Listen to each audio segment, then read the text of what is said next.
Hello,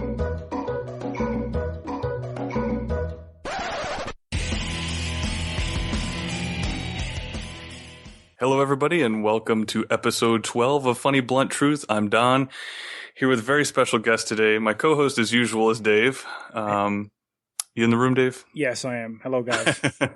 All right, with us today, we have a guy who started with YouTube covers and has slowly ascended his way into general, I would say, actual rock stardom. His name's Michael Lawler. Everybody, say hi to Michael. Michael, say hi to everybody.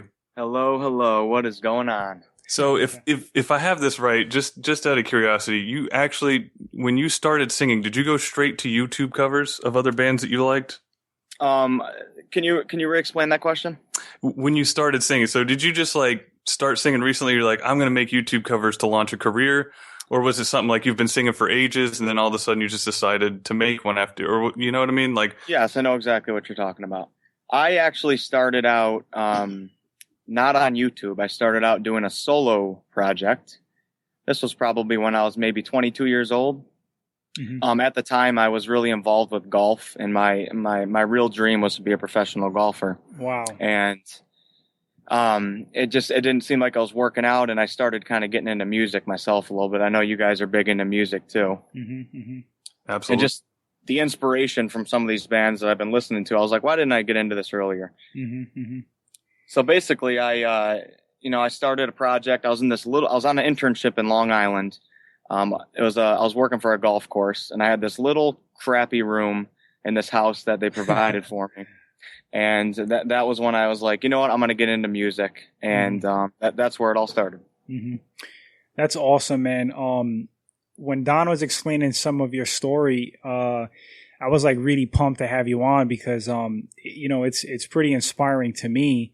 Off air, we were talking about this, how, I know I can speak for Don also. He's not a fan of the 9-to-5 grind. And, I personally got my little dreams and stuff that I'm chasing. And I was just super excited to hear your story. So, but I got a question for you, Mike. Was there at any point where you doubted where it can go? Like, did you, I mean, because I know you said you wanted to do something with golf. And then once you got into music, I mean, did you just feel something inside that you knew that this was your path and it was gonna work? Well, I'm not one who really gives up easily, so I made sure to at least stick it out for, a couple of years. So that was something I had kind of going for me. Mm-hmm. But I mean, there was always doubt, and mm-hmm. the music genre that I'm involved in is, it's heavier music. So mm-hmm. you don't get support from the family. You don't get support from some of your friends. Mm-hmm. I didn't even tell, half the people that I'm close to what I was even doing when I first started off. Mm-hmm. So, I knew it was going to be a long grind, and there was a lot of doubt, but I just stuck through it. It's interesting you say that, not to interrupt, because we feel this a similar way about the podcast. We don't really haven't let it out to our mm-hmm. friends and coworkers either. Mm-hmm. I mean, sure, different. We're not making death metal podcasts, but yeah, let's do it. You see, like in my experience, like I feel like whenever you chase something big, there's a lot of people out there that are not like dreamers. They don't have that in them, and they'll plant negative seeds and stuff like that, or not believe in you, or. So I can kind of totally understand how maybe you didn't want to like spread it out, Mike, until you got things going, or because I deal with that. Like I like writing scripts and I put myself out there and contests and whatnot, whatever, and I'm still pushing. And on my end, the film industry is very hard to break into, and I know it's mm-hmm. like a hard uphill climb. And but I'm like you, I'm not a quitter, and I'm one of those dreamer people, and like, I just admire people who keep pushing, man. And when I see somebody succeed, like, even if I don't know them, like, I'm legitimately happy for them. They broke out of that grind. And so anyway, continue on with your story or whatever you got to say. Well, right back at you guys. I mean, doing what you guys are doing right now, it inspires myself, too. I look a lot of places for inspiration. One of my buddies actually just went to Sweden for a professional gaming tournament. And I thought it was one of the coolest things. And like you guys said, it's something big, but most people would never imagine doing that. So, but that's that kind of narrow-minded thing you have to get around. I think people in the 9-to-5 grind who accept everything kind of the way it is and they're okay with status quo. I think it's weird to want to achieve anything outside of that. And I think you're constantly, people like you and probably, you know, like us, are always going to be up against the view of others, right?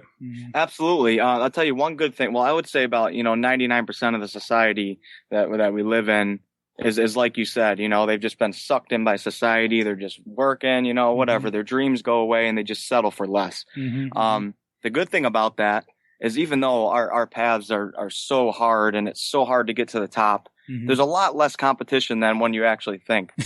True. Yeah, that's a good point. Most people won't go as far as we're going, so. Yeah. It's funny too, is that reminds me of a quote from Robert Rodriguez I tell to Dave a lot.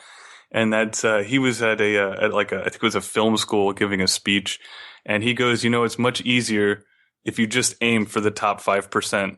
He goes, that way you don't even have to worry about the bottom 95. He's like, you just shoot for the top 5% of quality, the Spielbergs, the Kubricks, these guys, and then, you're automatically ahead of everybody else. Yeah, and, absolutely. I always think, I always think it's better to fail big than win small. You know what I mean? I always think about that because most people, they don't have the guts to take chances, or they don't have internal belief in themselves. And like Mike said, like you can get influenced by people and like the masses, because a lot of people are comfortable with just working the same job for like 20 years, and just retiring. And you could get some nice things and get get a nice bank account and stuff, but do you feel like fulfilled? Are you really chasing your dreams? I feel like not to keep ranting, but I feel like we all at an early age or early on have something that we want to do that's probably like out there, like some kind of crazy dream, and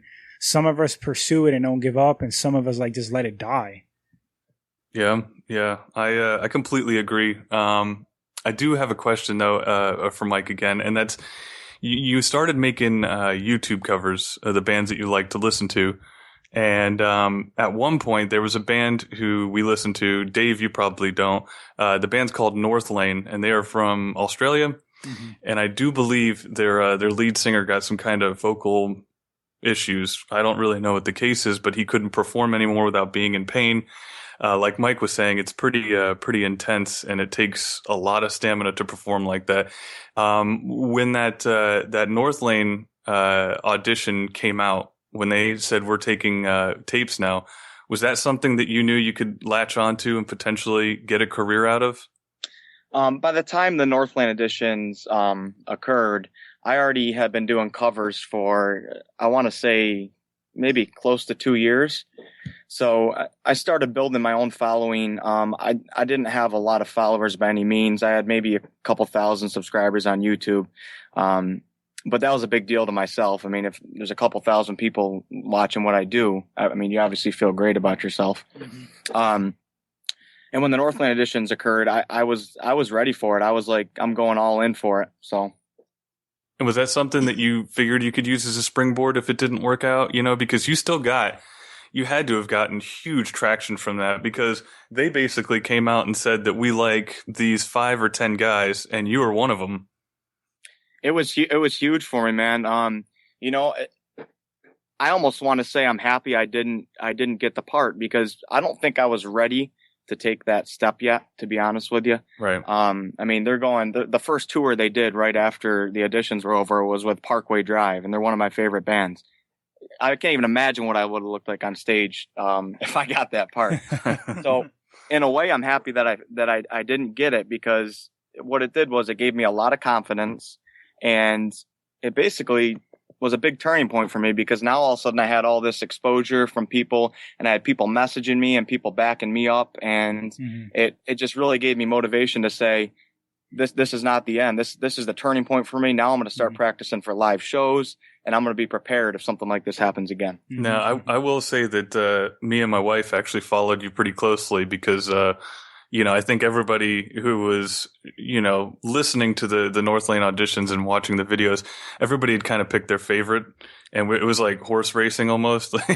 Everybody was spamming the North Lane website trying to get there. They were, yep. There was a lot of people for that Aiden Cooper kid. I can't remember. I don't know if I'm pronouncing his first name right, but Yeah, I remember we watched and they had you guys do your own interpretation of a song that never had any lyrics. It was a song on a track that was just instrumentals and kind of this lighter ethereal tone, and you came out with a song called Moonflower. And I just remember that was such a personal song. I mean, you were damn near in tears doing that. I mean, how personal of a song was that for you? Just out of curiosity. Well, the song started off actually about, believe it or not, it was actually about some death that occurred in my family of actually two of my uncles. That was the inspiration behind it. And if you listen to the song, it's actually about a female. Right. As I started writing it, I started using, I don't want to say inspiration, but stories of my friends who have lost mothers and stuff like that. And I said, I'm going to make this song more general so more people can relate to it. So it's not necessarily just about a female that I lost in my life. It's about more people losing in general. It's about the 5 stages that you go through of grief, basically, is the way I wrote the lyrics. Now, see, this, not to interrupt, but this leads me to another great question. It's one of those things that I find when I listen to a lot of metalcore bands, and maybe it's because I'm getting into my 30s now and things kind of irritate me a bit more. But I find a lot of the newer bands that are out there are just coming up with very cliched lyrics. And to me, they're just boring and annoying. You know, how many times am I going to hear somebody say, I got the weight of the world on my shoulders, or, you know, insert any random cut your nose to spite your face, like any type of, you know, what's the other one? Desperate times call for desperate measures, things like that. And I just find it to be like, when a band uses that, I instantly kind of a bit start to turn off. And I was curious, how difficult is it? And maybe it's not if you're coming from a true source, but how difficult is it to keep your lyrics like pure and not cliche? You know what I mean? And honest. If you guys knew the struggles I went through writing lyrics, man. I understand, bro. I get writer's block with script writing. I totally get it. And not to cut you off, Mike, I just want to go back to your story with the song and how you linked it to your personal life. I think some of the best material comes from like deep down and personal experiences, because like script writers do that, and actors.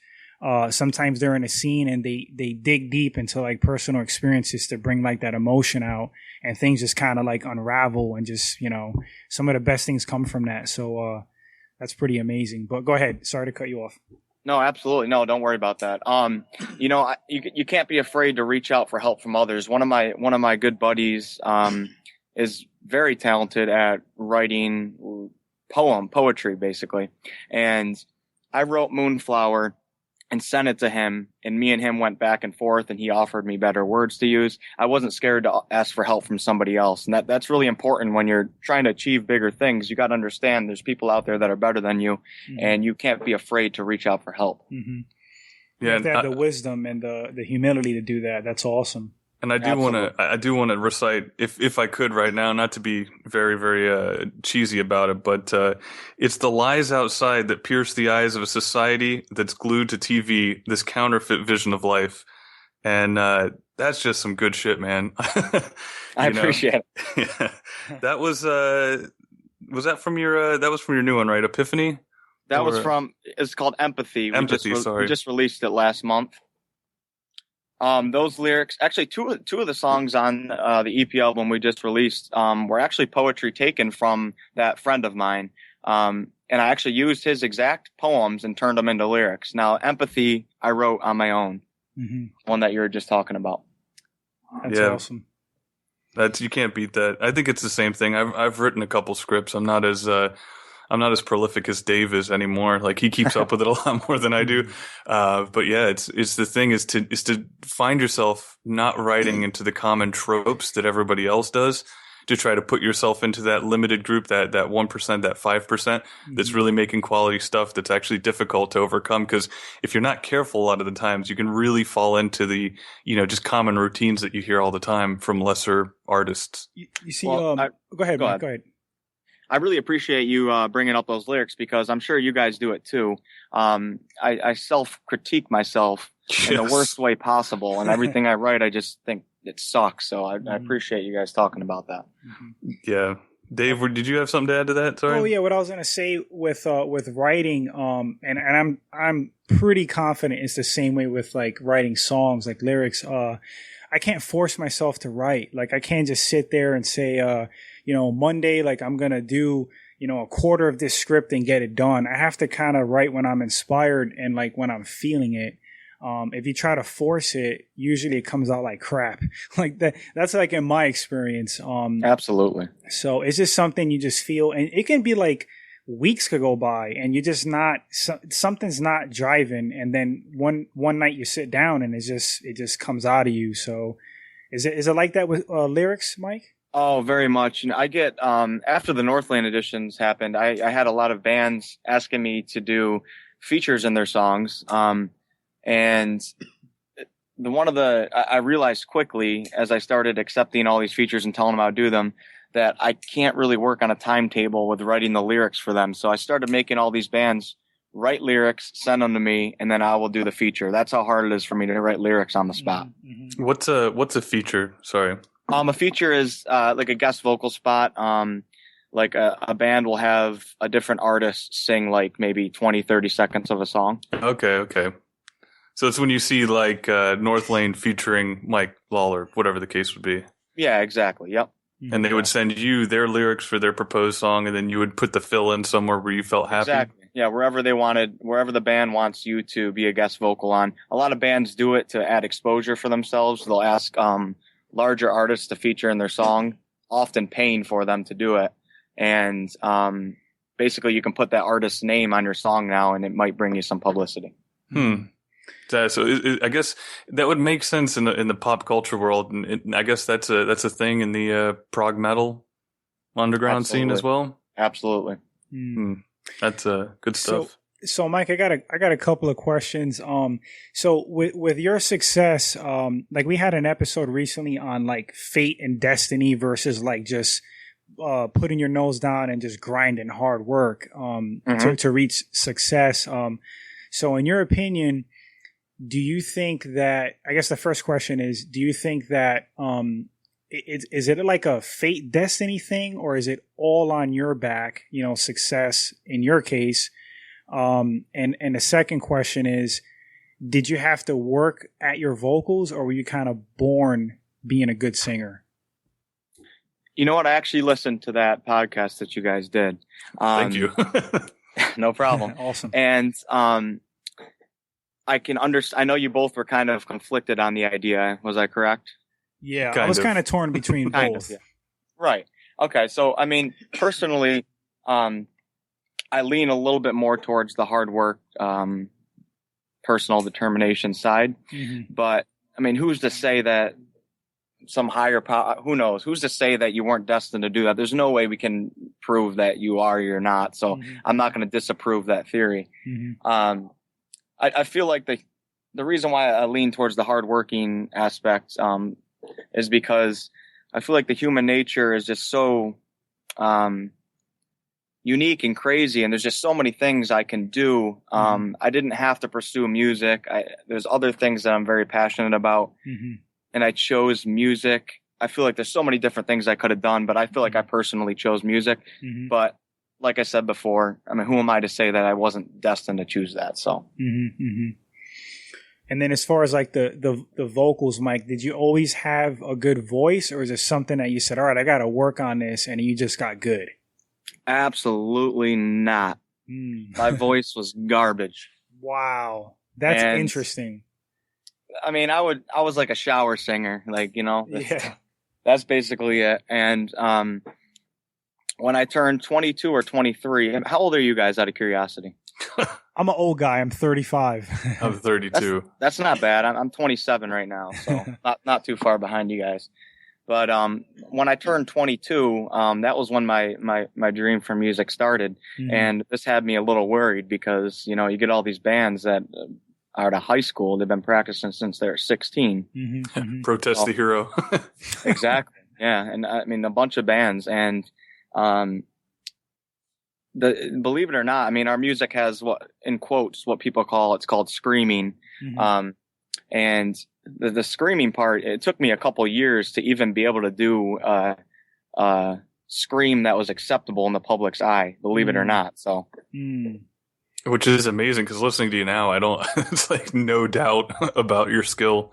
I appreciate that. Especially in terms of screaming. Is that more on the vocals too? Is that something that you have to, the stamina for that, to do that for a whole show, or at least just even for one song? A lot of people don't realize how difficult it is. Do you have to prepare before a show like a normal singer would, or is that going to be like extra work? It's, I would definitely say it's a little extra work, and especially in my case, because I do, our band, I do the singing and the screaming, and I often think about how amazing it would be if we had another singer in the band. So during a live show, I could just focus on one thing and go crazy, because it's so difficult juggling back and forth. I think actually, I don't know if you know Rao Reynolds from Enter Shikari, but it's a band I really like. And he was saying that about a lot of his songs, about how difficult it is, because he pushes himself to run up and down the scale from singing to spoken word to screaming. He's full exhale screaming. He's guttural growling, and then he'll have like some, I don't know what it's called, where you suck in and you scream at the same time. Yeah, inhale screams. Yeah, inhale screams, and then he's back to singing again, and how difficult that is to maintain over your life because of the amount of preparation, the stamina it takes to pull that off. I'll tell you guys, I did a show with my band, our first show in Thailand last year, and I wasn't really prepared for it, but I did it, and I did okay. But then when I watched all the film afterwards, I was like, I can't let that happen again. So over the past year, I've been really, really focusing hard on practicing a live set here at my house. And in the beginning, the first couple months, I honestly thought in my head, there's no way I'm going to be able to do this. I started doubting, maybe I can't do this, like literally. So, I mean, something to help motivate others was, I just kept doing it. And now I feel so much better about it. Like we're playing a show in Hong Kong in a couple of weeks, and I'm so excited to do a full length show. So you've gone from being timid about it or being worried to now you're confident, you don't have any concern. Exactly. That's another reason why I'm happy. I was really sad that I didn't get the North Lane part, but looking back at it, I needed a lot of practice and preparation before I was ready to step on the stage at that level. Yeah, it's funny. I mean, they say like pressure makes diamonds, and it's funny how like, when you're forced to rise to the occasion, some people have it in them, man, and they just they just step up and do it. So that's pretty inspiring. Yeah. Awesome. Yeah. Let me ask you too. Did you have, once the North Lane auditions kind of closed up and they'd picked their guy, you finally got signed to the band and vice versa. Can you kind of go over how that happened with us? Absolutely. How they got in contact and all that jazz? Yeah. So the reason why I started YouTube covers was because my solo project, which was complete crap, by the way, but at the time I thought it was good. I wasn't getting any exposure at all. And then I would look at artists that, in every music genre, that are extremely talented, like way more talented than I was at the time. And they weren't getting any exposure either. And I was like, how am I going to make this work? So I looked into YouTube and I was like, this might be an outlet for me to gain exposure. So I started doing covers, and I made sure I was the first person to do a cover of a new song that came out. And that gave me a huge advantage, because when you're the first person to do anything, you're more likely to gain more exposure or whatever it is you're doing. So when I started doing the YouTube covers, I started advertising on my YouTube covers that I was looking for a band. And in the early on years or whatever, I got some offers from some bands. They're just real small bands, but they're from all around the United States. So I was extremely excited at the time.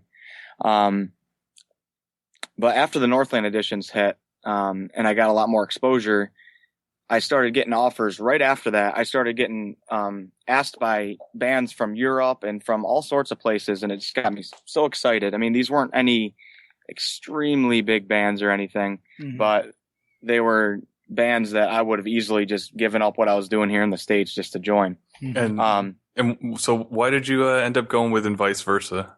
Well, because I looked at all these bands that I was getting offers from, and some of them were bands for like 6-7 years, and they really haven't developed or gone anywhere. So I realized one thing you have to do when you're following your dreams is just be smart about it. Don't take opportunities that are going to hold you back from other opportunities.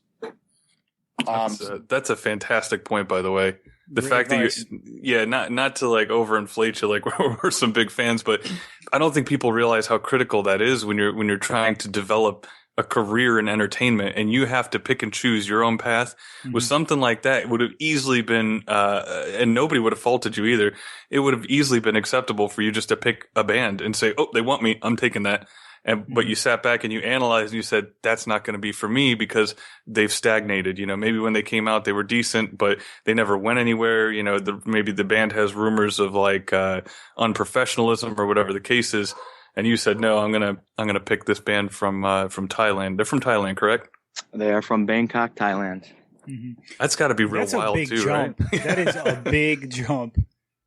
I'll tell you what, you know, and vice versa, when I joined them, they only had one song out. So I said to myself, I'm only going to join a band that's established and they've been out forever and all that stuff. But I looked at these guys. They had one song out. It had like 50,000 views on YouTube, which was huge to me.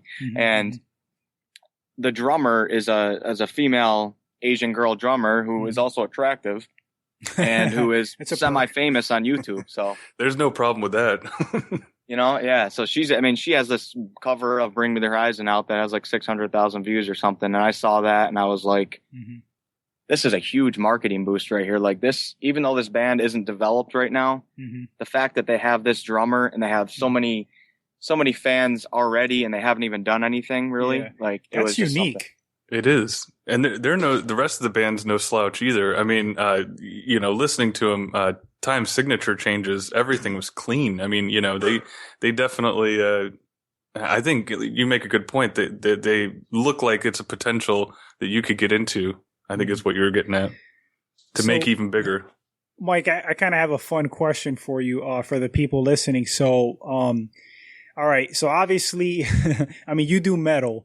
So do you listen to any other kind of music that would kind of like surprise people? Like, do you listen to country? What do you get inspiration from? Absolutely. I listen to a lot of different music. Obviously, my favorite is the metalcore, but that was a lot more when I was younger. Believe it or not, I think the second most listened to music genre I listen to is kind of like classical soundtrack orchestral type music. Interesting. That's really I love interesting. What do you get out of that? I just get a lot of inspiration from it, and I really like orchestras. I like everything about them, and some of these soundtracks to some of these movies. It just puts me in a different zone, I guess you could say. I don't even know how to explain it. I feel like I'm in a dream or something when I'm listening to it. It really relaxes me. Yeah, music. It's really powerful, man. Like I personally can't live without music, you know. But I totally feel you on the whole music, movie soundtracks. So that's really interesting though. So classical and like orchestras, like wow. Yeah, do you have a favorite composer? Just out of curiosity, I don't know if you like memorize them, but like Hans Zimmer or Hans Zimmer's awesome. He did Pirates of the Caribbean. Yes, so if I had to choose one, I would go with him. Yeah, he's like the modern day dude to go with him. And who's that other guy? Danny Elfman. I love Danny Elfman, dude. The first Batman movie. Is that what he did? Oh yeah, that's incredible. Good stuff. He's done a lot of stuff actually, man. Yeah, the two of them, they're the go-to guys. Honestly, for me, you know, my favorite being a movie guy myself, we're both, Dave and I, big movie guys. I'm a huge Kubrick fan. So 2001 A Space Odyssey was, and probably will for always be, my top movie pretty much ever. Because it was all really, really about nonverbal storytelling. But the way he synced the soundtrack of the movie to the movie itself, I don't know if you ever watched it, but it was basically a masterclass of cinema in my eyes. Have you ever seen 2001? I haven't personally, no, but I'll definitely check it out. You should, because there's a lot of great choreography, and I think the dude. Not to interrupt. The interesting fact number 107: the lead singer of Architects, when he was making his last album, watched 2001: The Space Odyssey. I think like twice a day, every day for like the entire duration of their recording. Wow. Just saying that, and it's like a 3-hour film. So, but Mike, I'm on the same page as you, man. Hans Zimmer, the Nolan Batman trilogy. That was some great stuff. And he also did the Superman soundtrack, I believe, in Inception with Leonardo DiCaprio. Oh yeah. And he does some awesome music. Did he do Interstellar? I think he did. Get the Google. Pull out the Google. So Mike, and okay, I was gonna go somewhere else, but I'll go here first. So, are you into music or like the industry? Like, is it strictly a passion thing, or do you have dreams of? Is it like a financial thing? Do you want to be? What was your main motivation with this? Like, just to create awesome music, or did you want to be rich and famous?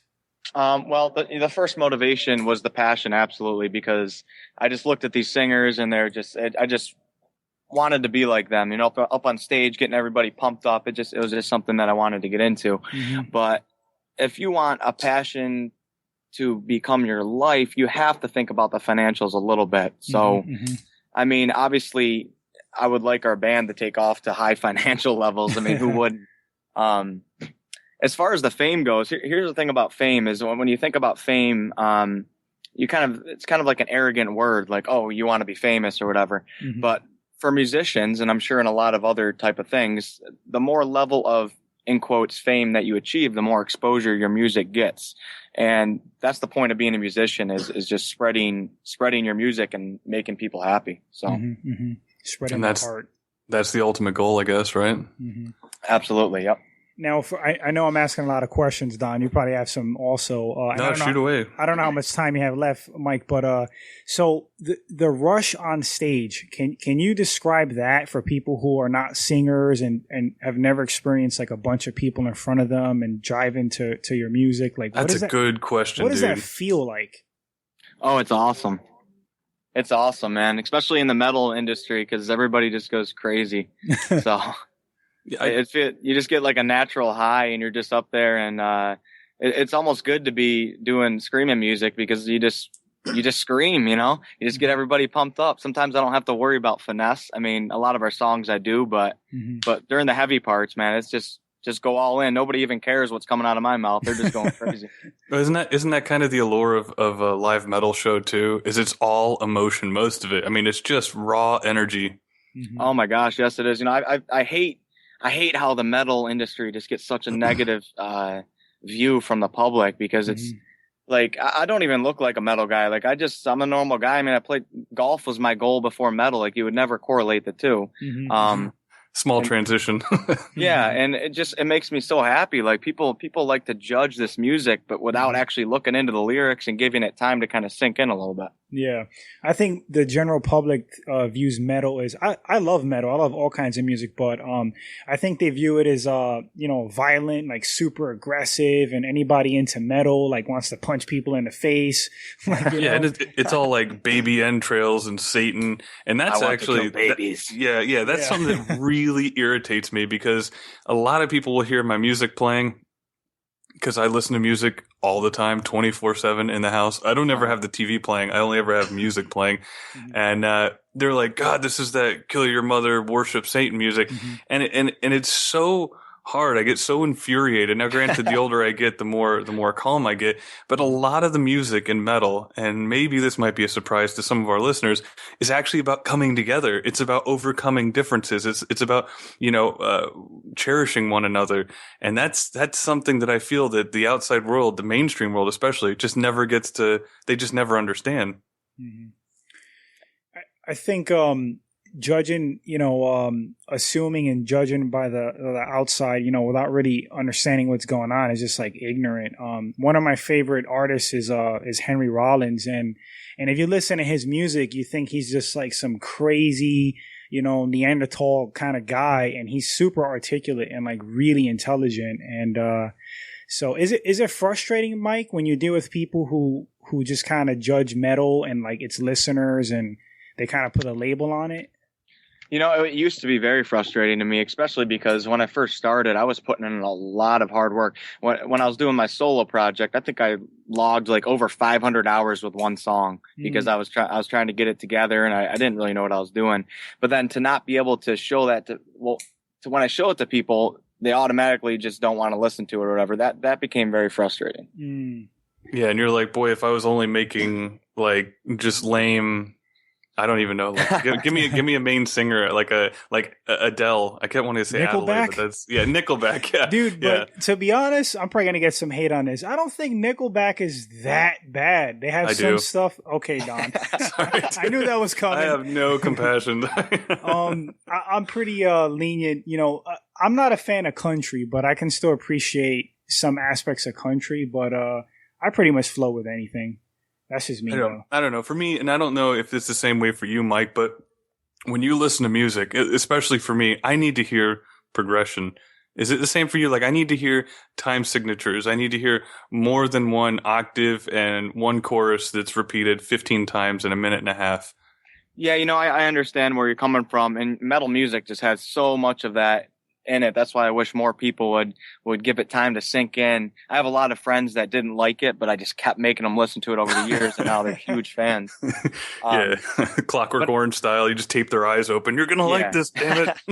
But I also think it's important that because the metal community gets so much negative talk thrown at us, I also think it's very important that we don't give it back to some of these other genres as well, because that just really hurts the metal community even more. If somebody comes up to me and says, "Oh, you do that crazy screaming, non-skill, devil worshipping stuff," and I go, "Well, you're listening to the banjo, redneck, fishing music where they talk about drinking a beer in every song," it just brings even more negativity too. So I'm trying to be nowadays. I'm trying to be very open and appreciative. If someone likes something, good for them. Enjoy.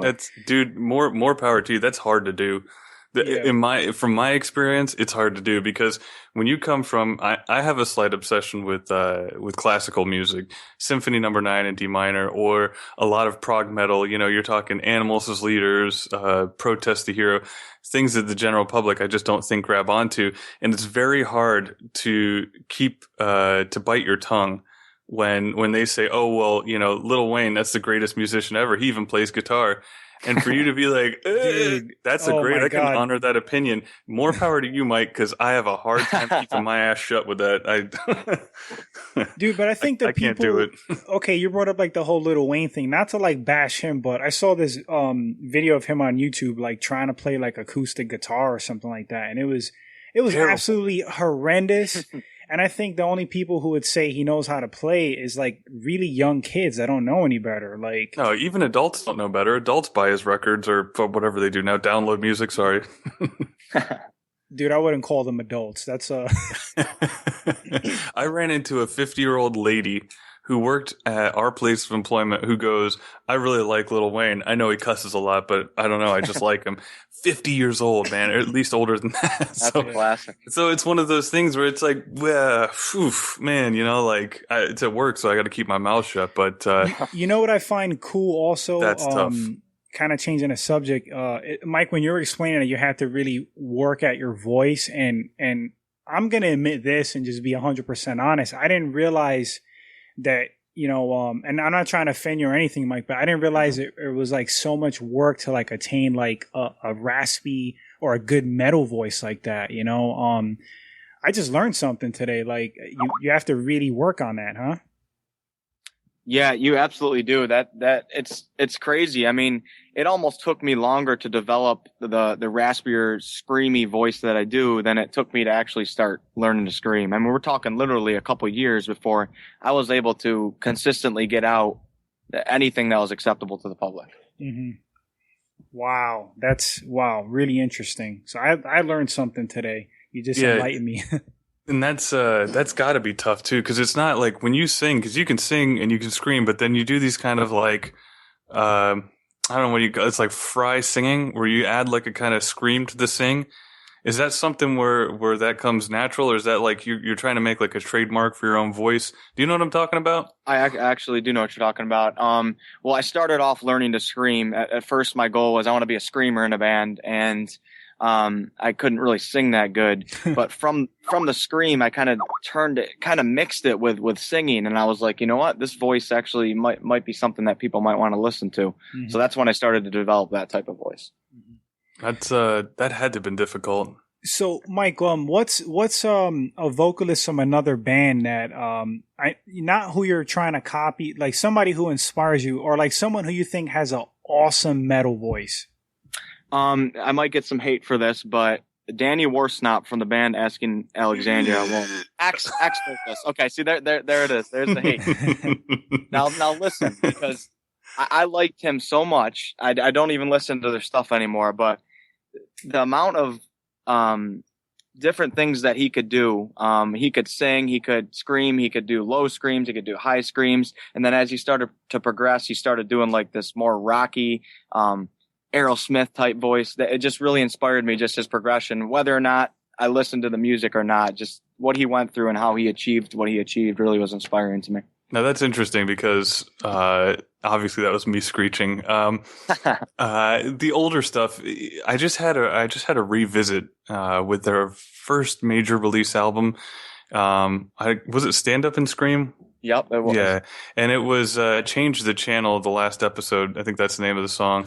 Where basically the whole song is him screaming, "Oh my God!" But it was really good when he first came on the scene. Mm-hmm. Yeah, I can totally get where you would use that for inspiration, because I might sneer at it now, but I did listen to it, and I obviously still have it. But I think it was after their second album or so where it just kind of trailed off for me. He went into some other stuff where I don't think it just matched what the band was going for, and I think that's where a lot of people get the hate on him now. Because when they first came on the scene, it was a bit different.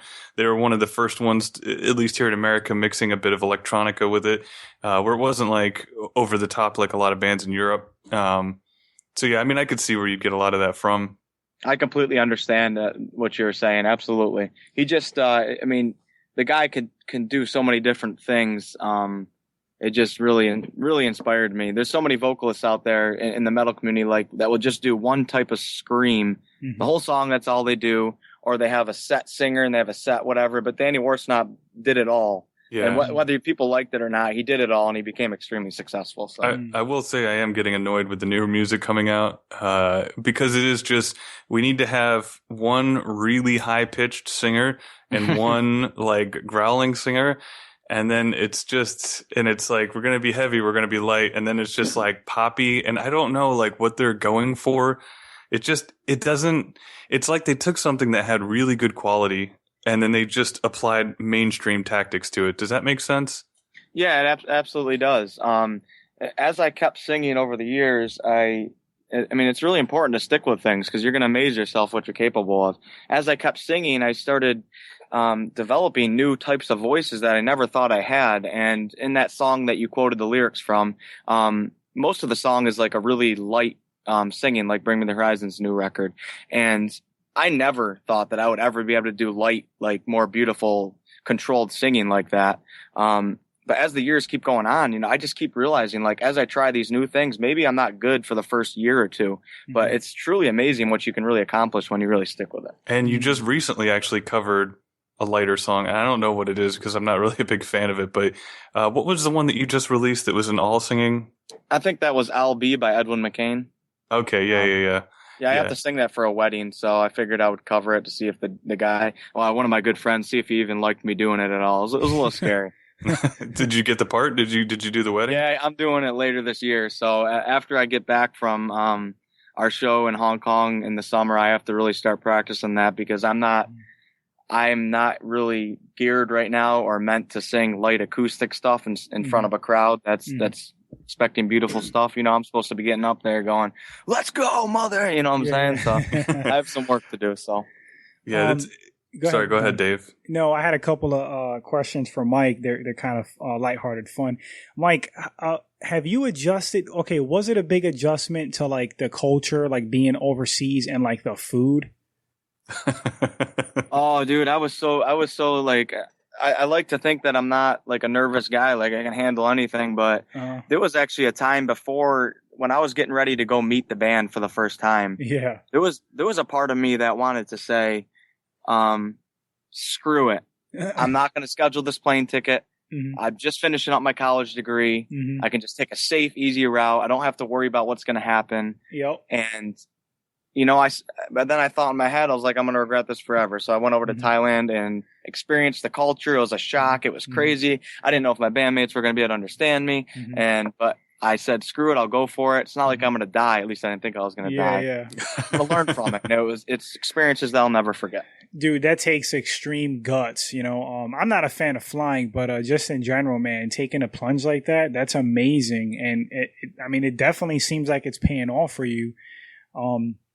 The other question I had for you was, and you don't have to get into too much detail or drop names or anything like that, but have you experienced people who were kind of not in your corner, and then when they notice that you're reaching some level of fame and success, that they're kind of coming around and trying to hop on board now? Traitors. It happens a lot, man. And I mean, you guys are making me seem like I'm freaking Errol Smith or something. Like, to clear things up, like, I am, by all means, I'm not a rock star right now. I mean, our band's got so far to go still. I mean, I've achieved things that is an extremely low percentile that people are able to get to that level, but I still have so far to go. So let me just say that first. But second of all, there's a lot of people that they message me and they all want me to share their stuff, and it gets so annoying to me because I want to be nice to everybody, but it seems like a lot of people are trying to use my success or my band's success on their page as a platform. And you know what? I didn't even ask. You know how many times I've asked people to share my stuff since I started? Zero. I don't even ask my friends to share my stuff. It comes with time. You put the work in. You can't be reaching out for people to create success for you. You have to do it on your own. That's funny you say that, man. I 100% agree with that. I listen to Joe Rogan, the Joe Rogan Experience, and Joe Rogan has a similar stance on that. He has like a bunch of like comics trying to hop on board and trying to get him to like plug stuff. And Joe's attitude is like, dude, like if you're talented and you got something going and you put hard work, it's gonna happen anyway. And he has the same stance as you and I kind of like, figure it out and do it on your own. I just I could only imagine though how many people like attack you, and you're really modest about like your attention. You got a fan base, man. I think it's pretty big. You know what? It's over in Thailand. It's starting to get pretty big because I don't want to sound racist or anything, but I'm the white guy of the band, and that's it. It's racist. We're shutting down. Yeah, we have to close the show off, delete it out. And the drummer is a girl, so you got me as a white singer of a Thai band with a girl drummer in the metal community. We could be playing out of our freaking garage, just bullshitting music, and people want to see what it's all about. So it's kind of cool over there. I did a cover in Thai actually. A couple months ago, I took a leap and decided to sing a song in Thai. No, I do not know Thai, but I memorized the song. And oh my God, after 2 days, it had like 72,000 views or something. I was like in shock. I was not to interrupt, but I was going to say, I watched that Thai video and I'm pretty sure it's one of your guys' highest hit videos in terms of views. Yeah, I think it's coming up in the 400,000s or something, which is a huge deal for me and for our band's exposure. So that's massive. But sorry, Dave, do you find any difference from now that you're signed with a band, just to be signed, like you said before, to be signed to a band is a big deal. There's a lot of good bands out there who never even get that opportunity. Is there anything that you found that you thought, because we have all these ideas of what it must be like to be a big sponsored show with people knocking on our door, and whatnot. Do you find that there's any differences from what you actually thought it would be like to what it is now? Like any false truths or something like, oh, it must be this or it must be that, or something you didn't ever expect now that you're signed? You're like, wow, I was way wrong. Well, let me clear things up here. In Vice Versa is its own agent. It's not signed to a record company at the moment. We have gotten offers from things, but we feel like we can rise above that. We've achieved so much on our own.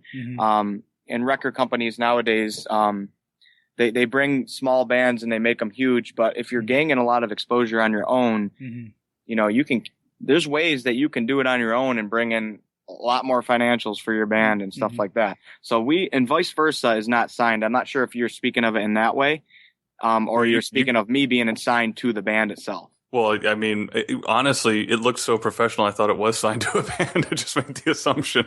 So no, that's interesting. That's something I didn't even know. I was talking about the band itself, because you guys are putting out EPs. You guys are, you have music videos you're shooting. I mean, it's every sign that a normal signed band would have. Do you know what I mean? It looks the part. No, I absolutely do. And you know what? My whole band, we all are 26, 27, 28 in that age range.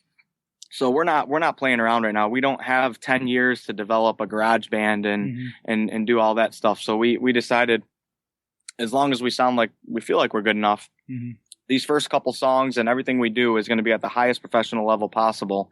And I mean, since we've gained some exposure in Thailand, we are starting to get people that will help pay for stuff like that. The show we're going to play in Hong Kong, I barely have to pay any money out of pocket. So it's basically like a free vacation to Hong Kong. But that's awesome. That's it. Yeah.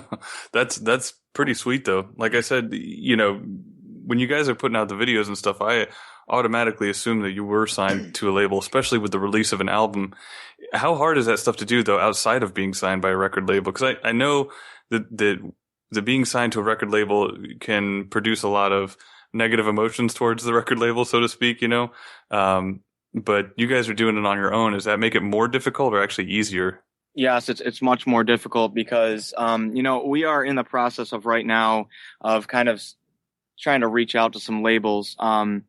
Sumerian Records actually liked one of our pictures on Instagram one time, which we thought was such a huge deal. That is. Because why would they like a picture? I mean, obviously that's a controlled social media page. They can't just, but we're reaching out because we want to expand out of Thailand. And it's very hard for us to do that when we're stuck in Thailand at the moment. So, or we're stuck in Asia. So now here's a good question. I don't mean to hog the mic here, Dave, but Sumerian has a very, how do I put this? They have a reputation, and it's called Sumerian Core, and I'm sure you've heard of it, where they take a band that has a unique sound, whatever the case is, and they usually tune it to be a certain way that's very similar across all bands. Now, would it be a turnoff for you if a record label said, we want to sign you guys, but we need it to be X, X, and X, which isn't what you're about? Yes, it absolutely would be. I think part of that, what you just talked about, is kind of being blown up maybe a little bit out of proportion. Yes, record labels, and many of them, Sumerian's known to do it. They have a big say in what they're doing with you. So it's up to you at what sacrifices you want to take for it. You know, if Sumerian's offering to pay for everything that your band does, but they want to say in the final product, you know, maybe you want to do that. Maybe you're open to other people putting their opinion towards the music.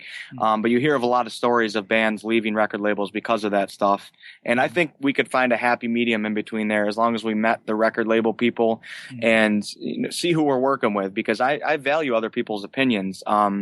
When you become part of a group, you have to understand that your opinion is not going to be liked by everybody at all times, and you have to put trust in other people. So I'm starting to do that a little bit more.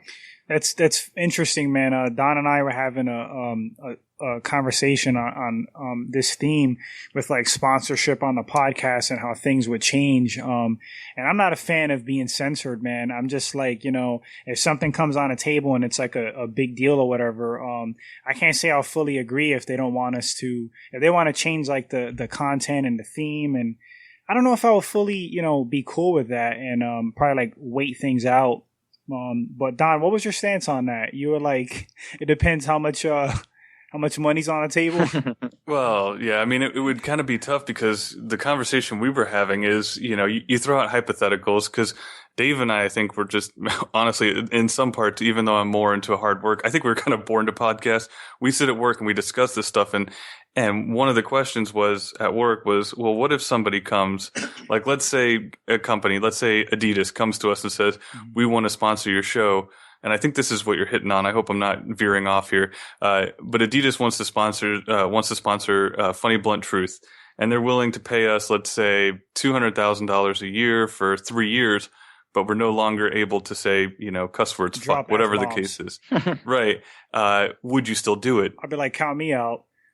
So would that be for you, Dave? That would be the absolute no. If they said any censorship, you wouldn't do it, even though it means you could escape the 9 to 5 and potentially once the contract's done, go back to the way you want it. In all honesty, it really depends. It's kind of like what Mike said. It depends how much is like censored. And, you know, I'm really passionate about like the podcast and, getting our opinions out there and putting like thought-provoking content and having awesome guests like Mike. So it really kind of depends, how much will be altered, but I'm a fan of free speech, man, and letting things flow. So yeah, me too. It would be a tough. We discussed this question I think 2 weeks ago, and I still haven't made up my mind. It's one of those things because I'm the guy that says there should be anything on TV. Whatever they want to put on there, if they want to put on comedy, cussing, if they want to put on violence, whatever the case is, I think censorship should be done in your own house, not by the TV, not by the FCC. So I would hate to be censored, but you do kind of, get that issue of living and working the 9 to 5, doing this as a hobby versus, doing it professionally. But yeah, that's such a tough question to answer. Until that happens, I wouldn't even know how to go on I've been censoring myself this whole show. I didn't know that. Oh no, you can say anything you want. Dude, you can say whatever you want, man. Titties. It's all good. No, I wouldn't. Titties. I wouldn't really talk much differently, but I drop an F here and there that my family doesn't like hearing in the music and stuff. But whatever. Oh, that's totally cool. We're big uncensored people. So we're creeping up on an hour now. I don't know how much time you have left, Mike, but if there's anything you want to say, plug anything and a message for any fans out there or potential fans. Absolutely. As far as following your dreams, man, there's this one quote that I've been following my whole life. It says, "People are rewarded in public for what they practice for years in private." And what most people forget in this world is most of the people that you see doing these successful things, obviously there's some people that were born with a lot of money and they had it easier, but more often these people that are doing things that you wish you were doing spent many, many years in private, getting no exposure, getting no support at all. There's a lot of sacrifices you have to make. I'm 27 years old. I'm in my mother's basement right now speaking to you guys. I'm living with my mom. I don't have a lot of freedom. Mm-hmm. And I have a college degree that I didn't use. There's a lot of sacrifices that come with this stuff. So I just want to encourage people to understand that. And your time in private you're growing and it's going to come. Mm-hmm. Wow. Anything for you, Dave? That's some pretty powerful stuff, man. Yeah, I mean, he ends the show way better than we do. Yeah, that's I 100% agree with what Mike said, and Mike, I wish you like all the success in the world, man, and thanks for being on the show, and we're gonna follow you, man, follow your career, and again, man, I hope you make it to the top. Yeah, I'm gonna add that on too. Big thank you to Mike Lawler for joining us. From the band In Vice Versa.